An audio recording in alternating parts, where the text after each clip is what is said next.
Welcome to another episode of Resurrected Rose Petals. Today I want to talk to you brothers and sisters about division through religion. Religion is primarily the reason that we have division amongst each other, not only the black race, but amongst our other brothers and sisters of other ethnicities and races as well.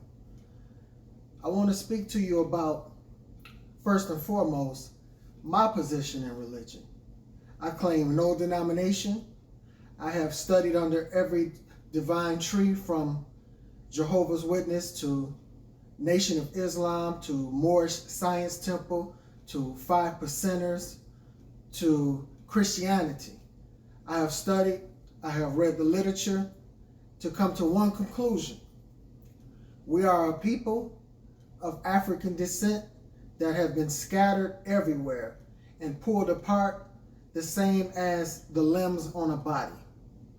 We are severed limbs of one body with no unity whatsoever. Why do I say that? My studies have compelled me with facts beyond dispute to know these facts. We have no understanding of the origins of ourselves. Therefore, we strive to fit in anywhere we see necessary or we see fit. We want to be involved everywhere except for where the interests benefit us personally and evolving in personal growth. Many people say that people like me, which don't claim to be a Christian, don't claim to be a Muslim, are people that are everywhere. I'm universal in my understanding, but I have an understanding in one God. And in Africa, we had no religion. Our culture was the worship of God. Whereas European historical education has pointed out the fallacy, the false narrative that we worshiped nature and we worship things. Whereas this is the furthest thing from the truth. What we did was pay respect to the divine presence in every essence of everything around us, which is why we did not violate our environment, contaminate our air, destroy our water, whereas it's being done today. There is no divine respect for anything besides an individual instead of the universal. Whereas there is so much respect placed on Christ and its misrepresentation of that Christ, that the divine presence in everything that would not exist if there was not a divine entity or a creator has been disrespected and deemed non and void. And individuals like myself are even called conspiracy theorists. But I want to talk to you about that for a minute. You might ask, why do I go to these books at all if I'm not up under the tree or church or denomination? It's because what I know is beyond this English language that was interpreted to this English language from African tongue and dialect.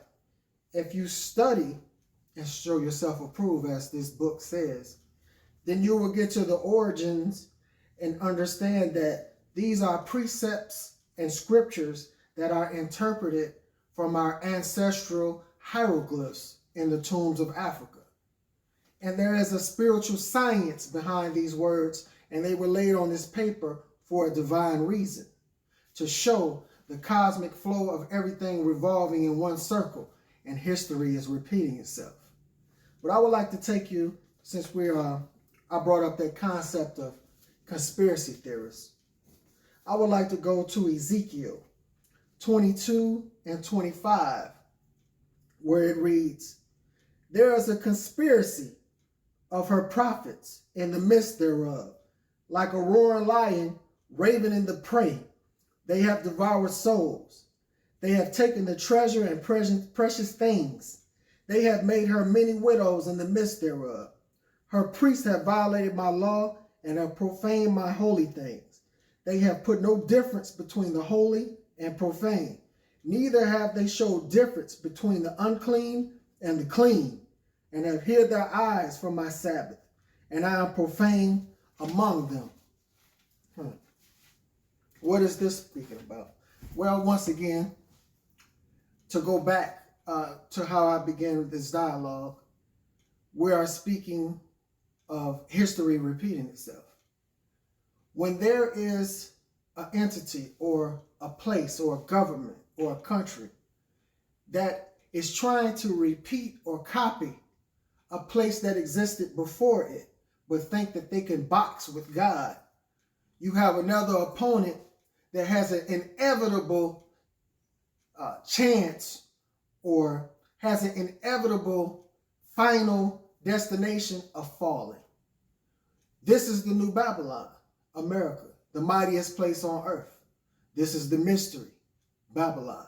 The curse is only a place that's set solely upon going in opposition to the spiritual laws and righteous upstanding and morality of doing right, and trying to manipulate people and thinking they are manipulating God in the process, when God knows all things and is omnipotent and omnipresent, meaning all powerful and existing everywhere.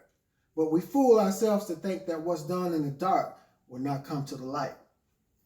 What we're reading about in the precepts that I just read in the book of Ezekiel is a conspiracy, meaning that the government has orchestrated a cohesive relationship with those that are supposed to be in spiritual positions to lead the people to do right, only to support their political design games and propaganda to cover up what they're doing while receiving profits to use the people to gain riches from. This is a conspiracy when there is no division between what is clean and what is unclean. Now, to take this a step further, I also like to go back to this Bible. 1 Corinthians chapter 1, talk about the foolishness of preaching. If you would go to chapter 1 and you would go to verse 22, you will read that, verse 21. Chapter 1, verse 21. For after that in the wisdom of God, the world by wisdom knew not God. It pleased God by the foolishness of preaching to save them that believe. So let us make an understanding of this again.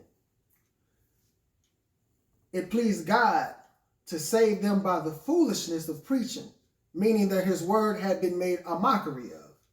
The understanding, the interpretation thereof had been made fun of, had been made use of service to man to profit physically through material things. And God had been made a mockery of. So there you had the priest in a position to represent something that they're not representing. They're only representing their lower selves, their desires, the things that they want.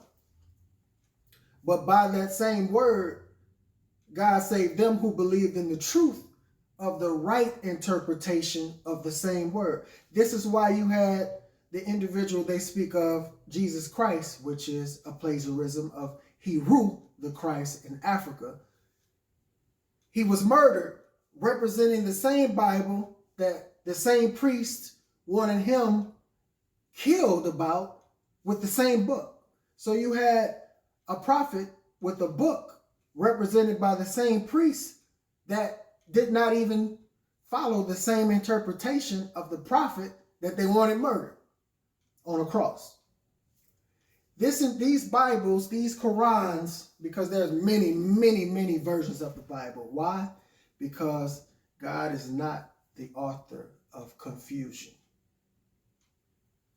Our oppressor is.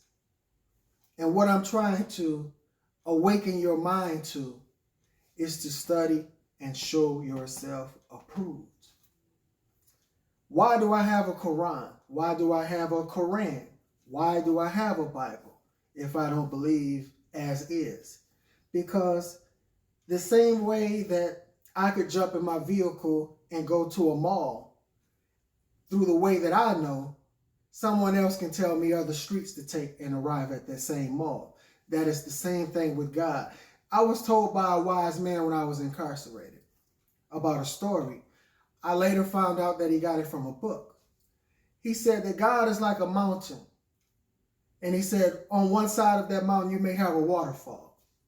On another side of that mountain, you may have flowers or unidentified vegetation growing from one side of the mountain.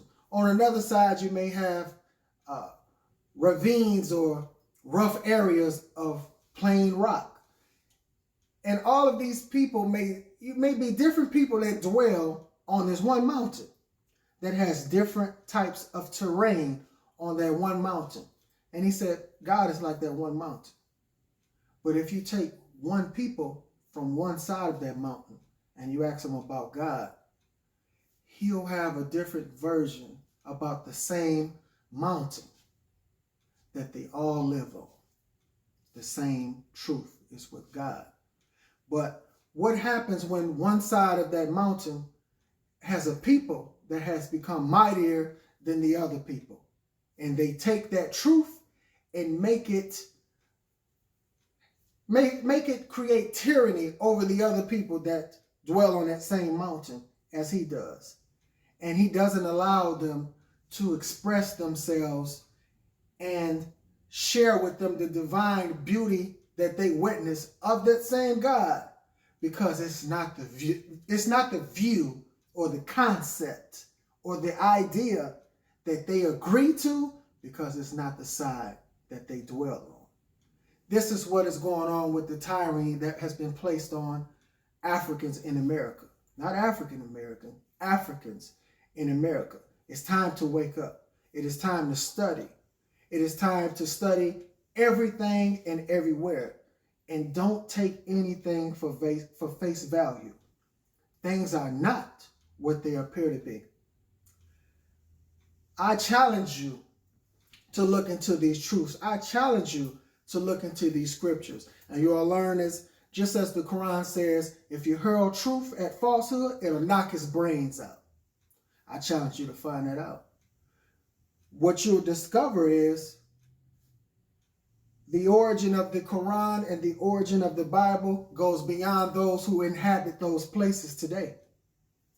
And if you have any faint thought thinking that this is a religion that has nothing to do with you as an African brother or sister, you'll find that you are the furthest from the truth. For our ancestors tried to preserve the truth as much as possible in different aspects because they could perceive that we will be conquered. But they also perceived that we will return from the state of being conquered back to our greatness. And that is what these books are revealing to us. And this is why I claim no denomination and no religion, but I stand on the principles of our Creator. If you have any comments, I would like you to go to the comment box. I will answer as fast as I can. I challenge you to study and show yourself approved, because I'm not giving you anything. All of these potentials that you may think I possess is only latent, which means undeveloped in you, to educate. When you study the linguistics of the word educate, and you break that word down beyond this English language, it means to bring out of. I'm not giving you anything. I am only causing movement for you to produce and develop that which is already in place in you. For how can I give to God? How can I give to a God that possesses everything when that God is you inside? Until next time, I want you brothers to come back and visit this channel, and we're going to keep turning it up, and we're going to keep turning it up. Next time on Resurrected Rose Petals, I'll see you. It's your brother Morris Valley. Till next time.